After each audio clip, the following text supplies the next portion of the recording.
ओम अज्ञानतिमिरन्धस्य ज्ञानाञ्जनशलाकया चक्षुरुन्मीलितं येन तस्मै श्रीगुरुवे नमः।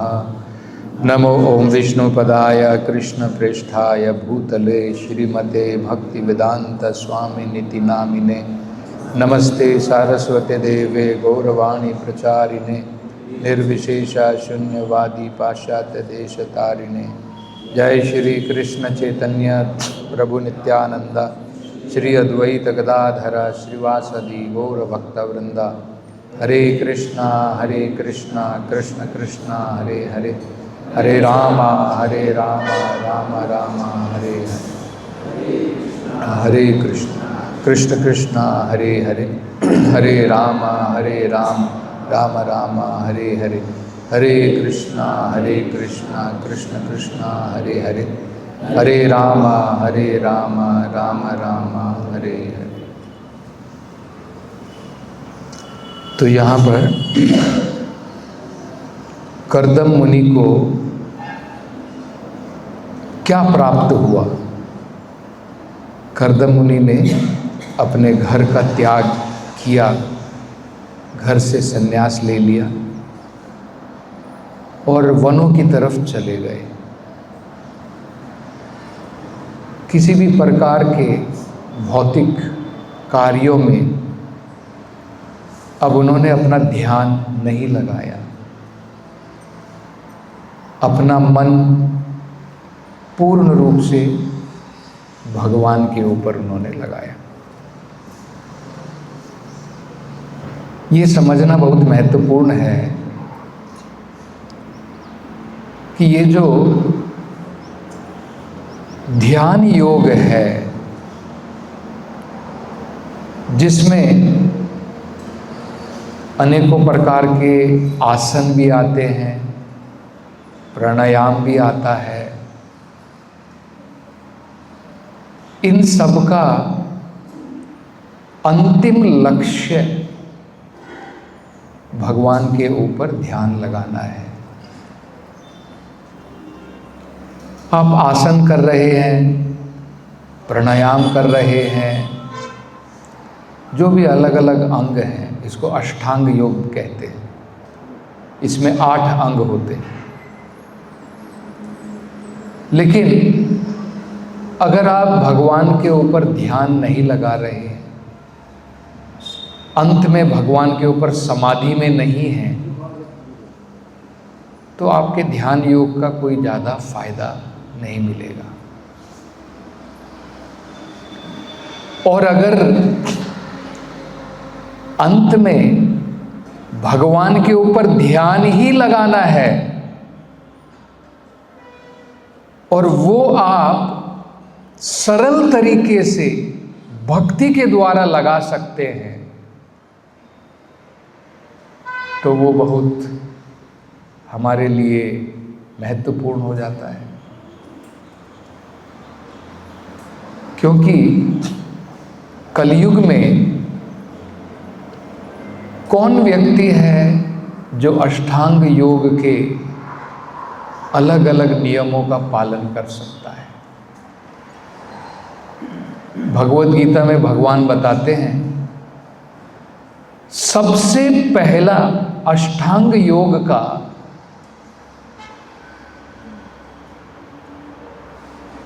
उसकी रिक्वायरमेंट, उसकी जरूरत क्या है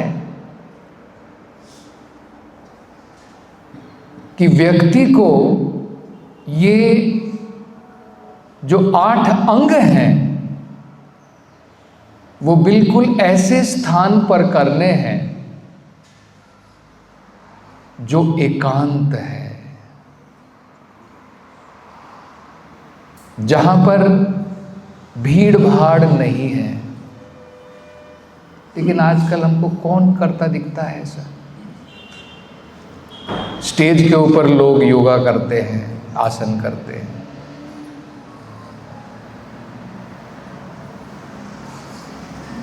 अनेकों प्रकार के आसन के द्वारा हमारा शरीर अच्छा रहता है, उसमें कोई डाउट नहीं है। लेकिन उसका लक्ष्य ये नहीं है।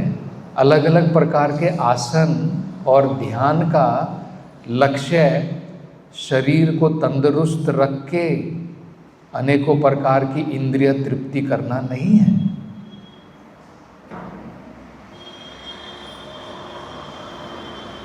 तो आसन और प्राणायाम, इनका मुख्य कारण करने का अपनी इंद्रियों को और अपने मन को नियंत्रण में लाने के लिए है।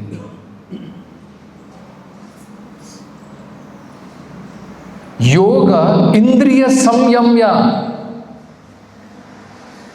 योग किस लिए किया जाता है भगवान भगवद गीता में बताते हैं। इंद्रिय संयम्य मतलब उनको कंट्रोल करने के लिए।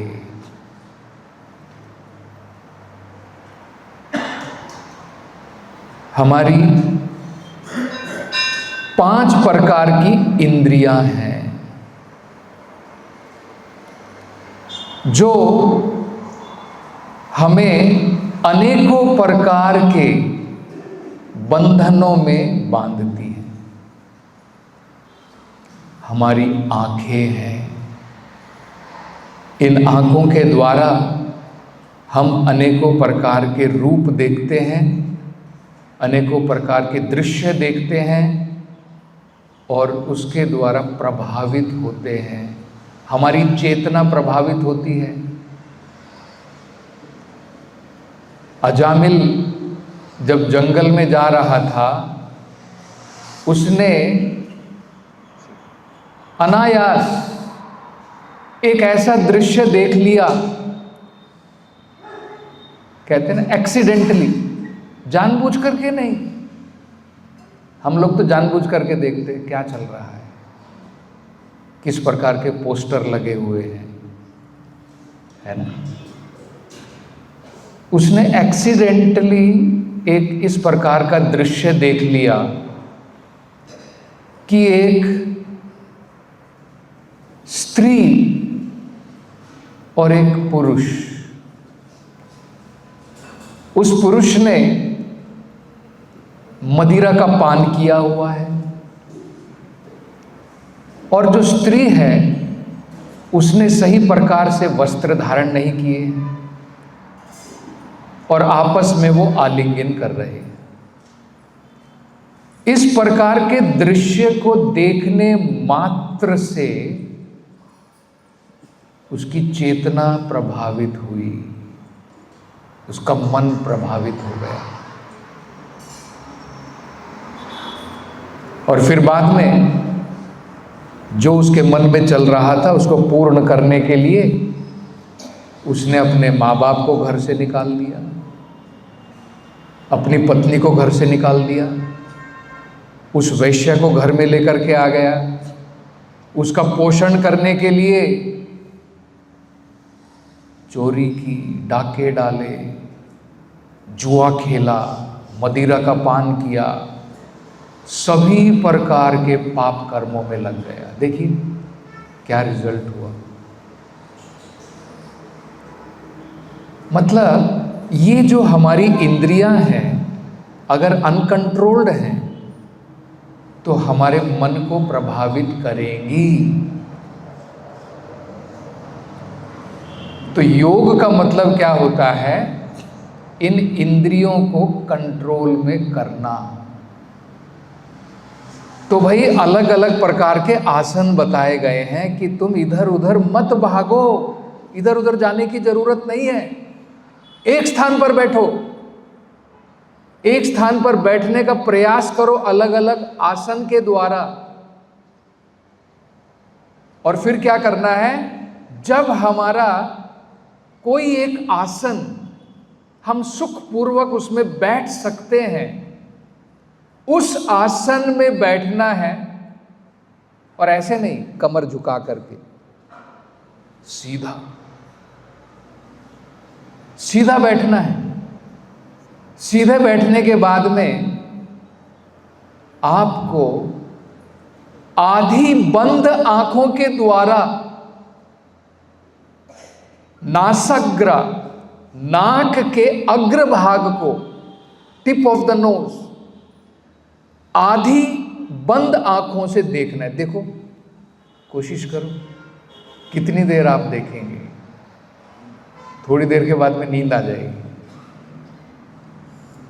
है ना? तो ये कहाँ कलयुग में संभव है? कोई बैठ सकता है? आजकल लोग बैठ जाते हैं बस ऐसे आंख बंद करके और सोते रहते हैं और सोचते हैं कि वो ध्यान में लगे। ये ध्यान का तरीका नहीं है। ध्यान लगाने से पहले प्रैक्टिस करनी पड़ती है। ये प्रैक्टिस भगवान ने भगवत गीता में बताई है। परमात्मा के ऊपर ध्यान लगाने से पहले नाक के टिप के ऊपर ध्यान लगाना सीखना है। ये प्रैक्टिस है।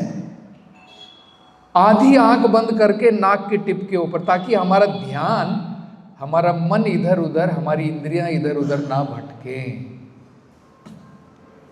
और बाद में अपनी प्राण वायु को, अनेकों प्रकार की वायु होती है हमारे शरीर के अंदर में, उदान वायु, प्राण वायु, समान वायु। इन वायु को अगर हम सही प्रकार से कंट्रोल करते हैं तो हमारी इंद्रियां उत्तेजित नहीं होती हैं। सही प्रकार का भोजन खाते हैं, सही प्रकार का अगर हमारा खान पान है, सही प्रकार का आहार विहार है, तो फिर हमारी इंद्रियां उत्तेजित नहीं होंगी। ये कारण है इस प्रकार से। सो व्यक्ति फिर ध्यान लगाता है अपने श्वास के ऊपर, अंदर बाहर श्वास लेने का। तो इन सब के द्वारा क्या होता है, धीरे धीरे मन किस प्रकार से एक वस्तु के ऊपर केंद्रित करना है, ये व्यक्ति को अभ्यास हो जाता है। इसको सुनने के बाद में ही तो अर्जुन ने कहा, चंचलम ही मनः कृष्णा। हे भगवान, आप मुझे कह रहे हैं एक स्थान पर बैठ जाओ, कमर सीधी कर लो, नाक के ऊपर देखो, कंसंट्रेट करो। कहते भगवान ये तो प्रैक्टिकल नहीं है, बहुत मुश्किल है। जरा सोचिए, कितने साल, 5000 साल पहले की बात है, जब इस प्रकार का कलयुग जैसा वातावरण नहीं था,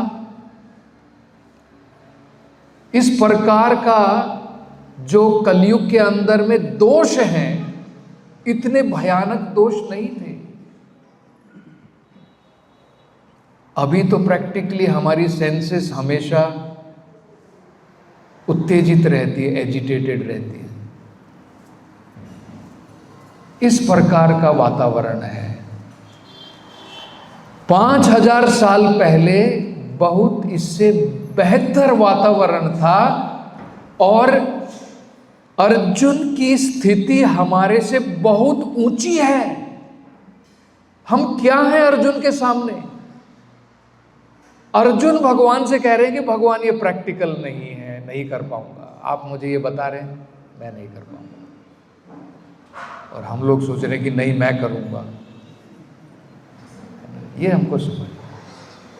तो जो हमें ये समझना है कि इंद्रियों को कंट्रोल करके, मन को कंट्रोल करके, फिर आता है धारणा, ध्याना, और उसके बाद में अंत में समाधि। समाधि, ध्यान, जब व्यक्ति भगवान के चरण कमलों के ऊपर ध्यान लगाता है। ध्यान में और समाधि में क्या अंतर होता है? ध्यान के समय में व्यक्ति को बार बार ध्यान लगाना पड़ता है और बार बार मन भटक जाता है। अभी किसी ने घंटी बजाई, हमारा मन भटक जाता है। किसी ने कुछ किया, इसलिए हमारे डिवोटी लोग देखो घंटी को बांध रहे हैं, आपका मन इधर उधर ना भटके इसलिए। है ना, करेक्ट है कि लोग यहाँ पर चलते रहे, मानो आ रहे इधर उधर से, मन भटकता है, ध्यान उस तरफ जाता है, तो ये अभ्यास किया जाता है, उसको ध्यान कहते हैं कि भगवान के चरण कमलों पर ध्यान लगाना है। जब व्यक्ति इस स्टेट में आ जाता है, इस स्तर पर पहुंच जाता है कि अब उसका ध्यान लगातार भगवान के ऊपर है, वो चल रहा है लेकिन उसका ध्यान भगवान के ऊपर है, तो उसको कहते हैं वो व्यक्ति समाधि में है। निरंतर जब उसका मन केवल भगवान के ऊपर लगा है, उसे समाधि कहते हैं। इसी छठे अध्याय में भगवान बताते हैं सबसे उत्तम योगी कौन है। भगवान ने ध्यान योग के बारे में बताया, इससे पहले भगवान ने कर्म योग के बारे में बताया, भगवान ज्ञान योग के बारे में भी बताते हैं, लेकिन छठे अध्याय के अंत में भगवान क्या कहते हैं, योगिनाम अपि सर्वेषाम, सभी प्रकार के योगियों में से, योगिनाम अपि सर्वेषाम, सर्वेषाम मतलब सभी योगियों, चार प्रकार के योगी हैं, भक्ति योगी, कर्म योगी, ज्ञान योगी, ध्यान योगी। योगी नाम अपि सर्वेषाम मदगता अंतर आत्मना, मदगता अंतर आत्मना, जो अंतर आत्मा से मुझसे जुड़ा है। किस प्रकार से? श्रद्धावान भजते यो मां, जो श्रद्धा के साथ में मेरी सेवा में लगा है, भजते समय युक्त तमाह मताह, वो सबसे उत्तम योगी है, वो सबसे उत्तम प्रकार से मुझसे जुड़ा हुआ है। योग का मतलब होता है भगवान से जुड़ना भक्ति के द्वारा। तो भगवान बता रहे हैं सबसे उत्तम योगी है। तो अगर हम सरलता पूर्वक सुसुखम कर्तुम अव्ययम, भक्ति योग जो है सरल है लेकिन फिर भी परम है। हमको ये नहीं समझना है कि परम अगर कुछ है तो बहुत कठिन ही होगा, और ये इतनी सरलता से मुझे जो है भगवान की प्राप्ति हो जाती है, तो ये परम जो है रास्ता नहीं है। ऐसा नहीं है, ये मूर्खता है अगर हम लोग सोचें कि केवल कठिनाई के द्वारा मुझे भगवान की प्राप्ति होगी। भगवान बता रहे हैं सुसुखम कर्तुम अव्ययम, भक्ति का जो मार्ग है सरल है। तो उसमें क्या है, व्यक्ति अपने मन को और इंद्रियों को कैसे कंट्रोल में करता है। प्रश्न ये उठेगा, भाई ये जो अष्टांग योग था इसमें व्यक्ति ने क्या किया? इसमें व्यक्ति ने ब्रह्मचर्य का पूर्ण रूप से पालन किया। फिर क्या किया? एकांत स्थान पर चला गया। अगर कोई व्यक्ति सोच रहा है कि मैं सिटी के अंदर में पार्क में बैठ कर के योग करूंगा और भगवान के ऊपर ध्यान लगाऊंगा, वो प्रैक्टिकल नहीं है, हमारा मन भटकेगा। इसलिए भगवद गीता में बताया है क्या जरूरत है। जरूरत है कि एकांत स्थान होना चाहिए, और एकांत के साथ साथ में वो स्थान जो है वो पुण्य भूमि होनी चाहिए। सिटी के अंदर में बैठ करके, जहां पर लवर्स पार्क है, लोग आपस में बैठे रहते हैं, वहां पर बैठ करके हम सोच रहे कि हम भगवान के ऊपर ध्यान लगाएंगे, वो पॉसिबल नहीं है। तो ये सारी कंडीशन बताई है भगवत गीता में। 6 अध्याय में आप पढ़िए, भगवान कहते हैं क्या क्या करना है। तो क्या ये कलयुग में प्रैक्टिकल है, ये हमको समझना है। तो फिर प्रश्न उठेगा कि ध्यान योगी तो जंगल में गया, आसन उसने लगाए, प्राणायाम किया, ध्यान लगाया, अपनी इंद्रियों को कंट्रोल में किया और मन को भगवान के ऊपर केंद्रित किया। हम कैसे करें? तो ये भागवतम में बताया है कैसे करना है। सवई मनः कृष्ण पदारविंदयो, सबसे बढ़िया तरीका मन को भगवान पे लगाने का है। सवई मनः कृष्ण पद अरविंद, भगवान के चरण कमल के ऊपर मन को लगाना है।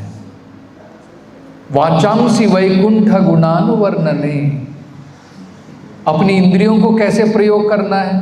वाचा, हमारी जीभ के द्वारा हमारे बोलने की शक्ति। वैकुंठ गुणानुवर्णने, भगवान के गुणों का वर्णन करना है।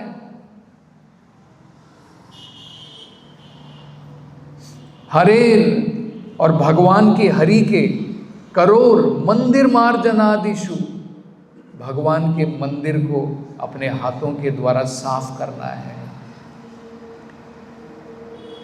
पादव, अपने पांव को भगवान के क्षेत्र में, भगवान के मंदिर तीर्थ स्थान की यात्रा करनी है। आंखों के द्वारा भगवान के सुंदर रूप के दर्शन करने हैं। कानों के द्वारा भगवत नाम का, भगवत कथाओं का श्रवण करना है। नाक के द्वारा भगवान को चढ़ाई गई तुलसी, भगवान को चढ़ाए गए फूलों को सूंघना है। और इस प्रकार का अभ्यास करेंगे तो हमारी जीभ, हमारे कान, हमारे नाक, हमारी जितनी भी इंद्रियां हैं, ये ज्ञानेंद्रियां, कर्मेंद्रियां हैं, ये सब अपने आप नियंत्रण में आ जाएंगी। जब इन आंखों के द्वारा हम भगवान के सुंदर रूप को देखेंगे तो हमारी आंखें भौतिक रूपों के पीछे नहीं भागेंगी, क्योंकि इन आंखों को एक उच्च प्रकार के रस की प्राप्ति हो जाती है। रसो वर्जम रसोपियस्य परम दृष्ट्वा निवर्तते। जब परम रस की प्राप्ति हो जाएगी तब हमारी इंद्रियां नीचे वाले रसों के पीछे नहीं भागेंगी, परम की तरफ जाएंगी। ये करेक्ट है कि नहीं? आप सोचिए इसके बारे में। मान लीजिए अभी कुछ दिनों पहले मेरे पास में एक डिवोटी आए थे, कभी कभी आते हैं मंदिर में। वो एक पीजी हॉस्टल में रुके हुए, तो यहाँ पर जब भी वो सेवा करने के लिए आते हैं तो यहाँ पर प्रसाद ग्रहण करके जाते हैं। तो पूछ रहे थे, प्रभु जी मुझे तो लगता है बस खा खा करके वहाँ पे परेशान हो गया हूँ, कब वहाँ से छुटकारा मिले और भगवत प्रसाद मैं यहाँ पर आकर के प्राप्त करूँ। देखिए, अगर आपको अच्छा भोजन कहीं पर मिल रहा है, क्या खराब भोजन को छोड़ने के लिए आपको परेशानी होगी? मान लीजिए आप हॉस्टल में रहते हैं और माँ कहती है नहीं बेटा घर में रह करके तू कॉलेज को जा, मैं गरम गरम भोजन बना करके दूँ। क्या उस लड़के के लिए, स्टूडेंट के लिए परेशानी है हॉस्टल के भोजन को छोड़ने के लिए? बड़ी आसानी से छोड़ देगा, क्योंकि उसको परम एक उच्च रस की प्राप्ति हो जाती है। अच्छा भोजन मिल रहा है तो निम्न प्रकार का भोजन अपने आप हम छोड़ सकते हैं। ये तरीका है इंद्रियों को कंट्रोल में करने का। अगर आपको प्रसाद में रुचि जागृत हो गई, आप रेस्टोरेंट में नहीं भटकेंगे इधर उधर। प्रभुपाद जी कहते हैं जापान में एक रेस्टोरेंट है जहां पर एक स्पेशल चिड़िया बनाई जाती है, उसको खाने के लिए लंबी लाइन लगी रहती है। जीभ देखिए, जीभ हमें कहां कहां पर घुमा करके लेकर के जाती है। उसको खाने के लिए लोग देश विदेश से जाते हैं। तो हमें अपनी इंद्रियों को उच्च रस की प्राप्ति करानी है। आंखों के द्वारा मंदिर में आइए, भगवान के सुंदर दर्शन को देखिए। जब हमारी आंखें भगवान के सुंदर दर्शन को देखेंगी, धीरे धीरे भौतिक सुंदरता उसकी तरफ हमारा ध्यान नहीं जाएगा। तो ये तरीका है। देखिए, अगर हमारी इंद्रियां भगवान की सेवा में लगा दी, मन को भी भगवान की सेवा में लगा दिया, फिर कहाँ है चांस, कहाँ है अवसर, कहाँ है हमारी इंद्रियों को इधर उधर भटकने का अवसर ही नहीं है। इसलिए तो भगवान कह रहे हैं योगी नाम अपि सर्वेषां मदगतांतरात्मना श्रद्धावान भजते यो मां समे युक्त तमो मताः। जो व्यक्ति श्रद्धा के साथ में मेरी सेवा में लगा है वो सबसे उत्तम योगी है, भगवान कहते हैं। तो भगवान यहाँ पर भागवतम में अब ये बताया है कि कर्दम मुनि ने अपने मन को भगवान पे लगाया, उनको क्या प्राप्त हुआ, उनको क्या प्राप्त हुआ ये बताएं। क्या कहा है देखिए, वासुदेवे भगवती। वासुदेवे भगवती मतलब भगवान वासुदेव उनके प्रति भक्ति की प्राप्ति हुई। वासुदेवे भगवती सर्वज्ञे प्रत्यग आत्मनि। ये वासुदेव कौन है? क्या मैं वासुदेव हूं? कई बार मूर्ख लोग सोचते हैं जो परमात्मा है वही आत्मा है, मैं ही वो वासुदेव हूं। लोग ऐसा भी सोचते हैं। अब देखिए यहां पे बताया है वासुदेव का मतलब क्या होता है। सर्वज्ञ, जो सब कुछ जानता है वो वासुदेव है। हम क्या सब कुछ जानते हैं? मेरे मन में क्या चल रहा है आप जानते हैं, आपके मन में क्या चल रहा है मैं जानता हूं। मैं सोच रहा हूँ भाई ये तो बड़े आराम से बढ़िया से सुन रहे हैं भागवत कथा, और आप मन में सोच रहे हैं प्रभु टाइम तो हो गया है, 9:25 हो चुका है, आप बोले जा रहे हैं, है ना। अब मुझे थोड़ी पता है आप क्या सोच रहे हैं मन के अंदर। मैं बड़ा खुश हूँ कि भाई देखो कितने ध्यान से सारे भक्त लोग कथा सुनने में लगे, है ना। क्योंकि हम सर्वज्ञ नहीं हैं। हमारे मन के अंदर में हम समझ लेते होंगे, मेरी वाइफ के मन में, मेरे बच्चों के मन में, आपके मन में क्या चल रहा है मुझे क्या पता है, हम नहीं समझ सकते। कहाँ के सर्वज्ञ है हम लोग, बताइए जरा। मूर्ख लोग कहते हैं कि मैं ही भगवान हूं। कहाँ से भगवान हो गए? एक व्यक्ति आया प्रभुपाद के पास में, प्रभुपाद जी ने पूछा क्या करते हो? स्वामी जी मैं मेडिटेशन करता हूँ और मेडिटेशन के द्वारा मैं भगवान बनना चाहता हूँ। देखिए, अरे भगवान बना थोड़ी जाता है। ये क्या भगवान कोई ऐसी चीज है कि भगवान बना जाता है? तो तुम अभी भगवान नहीं हो, इसका मतलब ये है ना। तो प्रभुपाद ने उनसे कहा कि ये मूर्खता है। You will become old and you will die one day. वो भगवान के लक्षण नहीं है। हम बीमार होते हैं, वृद्ध होते हैं, ये भगवान के लक्षण नहीं है। तो यहां पर बताएं भगवान कौन है? सर्वज्ञ, सभी चीजों के ज्ञाता है, परमात्मा के रूप में सबके हृदय में विराजमान है। हम लोग कई बार सोचते हैं प्रभु जी बहुत तकलीफ हो रही है, मैंने क्या किया, मैं तो भक्ति कर रहा हूं। तकलीफ इसलिए हो रही है कि पूरे पूर्व जन्म में हमने इस प्रकार के कर्म किए हैं। हम भक्ति कर रहे हैं इसलिए भगवान ने हमारे मैक्सिमम कर्म निकाल दिए हैं, थोड़ा रेसिड्यू तो झेलना पड़ेगा ना, जैसी करनी वैसी भरनी। तो ये आज अगर हम लोग कष्ट भोग रहे हैं, किसी ने तो विटनेस किया था ना, बिना विटनेस के हमें सजा कैसे मिल सकती है? कोर्ट में अगर कोई कहता है कि भाई इस व्यक्ति ने मर्डर किया है, तो विटनेस की जरूरत पड़ती है।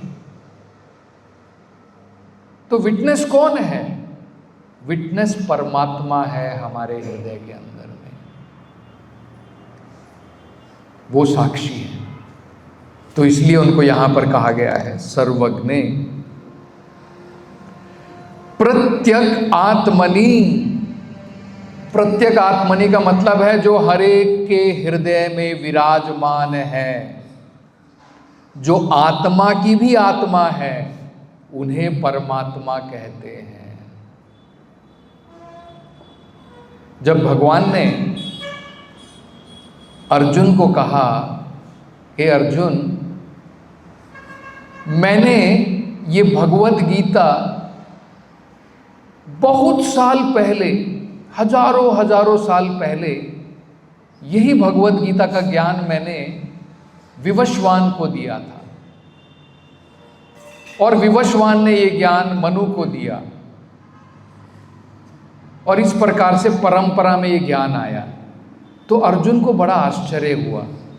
उन्होंने कहा, भगवान आपने हजारों साल पहले, लेकिन आपका जन्म तो लगभग मेरे साथ में हुआ है, आपकी और मेरी उम्र तो लगभग बराबर है, आप हजारों साल पहले कहां से आ गए? तब भगवान कहते हैं, हे अर्जुन, मैंने और तुमने बहुत सारे जन्म लिए हैं, अंतर ये है तुम्हें कुछ याद नहीं, लेकिन मुझे सब याद है। ये अंतर होता है। देखिए, हम अपना शरीर बदलते हैं, शरीर बदलने के कारण भूल जाते हैं। बचपन में हमने क्या किया भूल गए, क्योंकि शरीर बदल गया। अब जवानी का शरीर आ गया, जवानी से बुढ़ापे का आ जाएगा, भूल जाते हैं। शरीर बदला, हम भूल जाते हैं। और ये जीवन में अभी मनुष्य की योनि में है तो कुछ कुछ याद रहता है, लेकिन जब ये पूर्ण रूप से शरीर बदल जाएगा, मैं कुत्ता बन गया, बिल्ली बन गया, सब कुछ भूल जाते हैं। क्या याद रहता है? हमें तो कल ब्रेकफास्ट में क्या खाया था वो भी याद नहीं रहता, बड़ा मुश्किल है, सोचना पड़ता है ना। तो भगवान कहते हैं कि भगवान को सब याद है। तो यहाँ पे इसलिए कहा है कि भगवान सबके हृदय में विराजमान हैं, प्रत्यक आत्मनि। उन वासुदेव की भक्ति की प्राप्ति हुई जो सर्वज्ञ है, जो प्रत्यक आत्मनि है, जो सबके हृदय में विद्यमान है। परे न भक्ति भावे न, और इस प्रकार की पराभक्ति करने से, क्या करने से? पराभक्ति। तो हम लोग बोलेंगे कि पराभक्ति क्या होती है, अपराभक्ति क्या होती है? दो प्रकार की भक्ति होती है, एक विधा, एक परा। विधा मतलब होती है जो अभी भी कंडीशन्ड है, जो हम भक्ति करते हैं लेकिन कुछ डिज़ायर्स, मोटिवेशन के साथ में करते हैं कि मैं भगवान की भक्ति कर रहा हूँ, मेरा बेटा 10th क्लास का बोर्ड एग्ज़ाम दे रहा है, भगवान अच्छे नंबर से वो पास हो जाए। मैं भक्ति कर रहा हूँ, मेरा बिजनेस का प्रॉफिट थोड़ा बढ़ जाए। मैं भक्ति कर रहा हूँ, मुझे अमेरिका का वीज़ा मिल जाए। ऐसे मंदिर भी हैं, वीज़ा बालाजी है हैदराबाद में। अगर आप जाते हैं, लोग वीज़ा प्राप्त करने के लिए वहाँ पर जाकर के मन्नत मांगते हैं। देखिए, इस प्रकार से ये जो भक्ति होती है, ये अपरा भक्ति है, विधा भक्ति है, जिस भक्ति के द्वारा हमारे मन में अभिलाषाएं इनको लेकर के हम भगवान के पास में जाते हैं। ठीक है, धीरे धीरे कम से कम हम लोग शुद्ध हो जाएंगे, लेकिन ये सबसे उच्च भक्ति नहीं है। उच्च भक्ति होती है अन्य अभिलाषिता शून्यम, सभी प्रकार की अन्य अभिलाषाओं को छोड़ करके केवल एक ही अभिलाषा, एक ही इच्छा, भगवान की संतुष्टि। केवल मैं जो भी करना चाहता हूं उसके द्वारा भगवान की संतुष्टि करना चाहता हूं। उस प्रकार की अभिलाषा लेकर के जाएंगे तो क्या, उसको क्या कहते हैं? पराभक्ति। इस पराभक्ति को करने से कर्दम मुनि को क्या प्राप्त हुआ? परेन भक्ति भावेन लब्ध आत्मा, आत्म साक्षात्कार की प्राप्ति हुई। उनको ये ज्ञान हो गया कि मैं ब्रह्मन हूं, लेकिन एक परब्रह्मन भी है और मैं उनका सेवक हूं। जीवेर स्वरूप होए नित्येर कृष्णदास। और क्या प्राप्त हुआ? मुक्त बंधनाहा, सभी प्रकार के बंधनों से मुक्ति की प्राप्ति हो गई। मुक्ति का मतलब क्या है? मुक्ति का अर्थ भागवतम में समझाया है। मुक्ति हित्वा अन्यथा रूपम। मुक्ति का मतलब है, हित्वा मतलब छोड़ देना, अन्यथा रूपम, अनेकों प्रकार के हमने जो रूप धारण किए हुए हैं, मनुष्य का रूप, कुत्ते का रूप, बिल्ली का रूप, पुरुष का रूप, स्त्री का रूप, ये सारे हमारे असली रूप नहीं है, ये अन्यथा रूप है, आर्टिफिशियल, कृत्रिम, ये उपाधि वाले रूप हैं। इनको क्या करना? हित्वा, इनको छोड़ करके स्वरूपेन व्यवस्थिति ही, अपने ओरिजिनल स्वरूप में जब हम स्थापित हो जाते हैं उसको कहते हैं मुक्ति। और जब ये सनातन गोस्वामी ने चैतन्य महाप्रभु से पूछा था कि मैं कौन हूँ, मेरा क्या स्वरूप है, तो भगवान ने बताया जीवेर स्वरूप होए नित्येर कृष्णदास। हमारा असली स्वरूप क्या है? हम भगवान के सेवक हैं, भगवान के दास हैं। तो इसे कहते हैं लब्ध आत्मा और मुक्त बंधेना। ये जो है भगवान की भक्ति, शुद्ध भक्ति करने के लक्षण है कि हमें आत्म साक्षात्कार की प्राप्ति हो जाएगी और सभी प्रकार के बंधनों से हम मुक्त हो जाएंगे। हरे कृष्णा। श्रील प्रभुपाद की।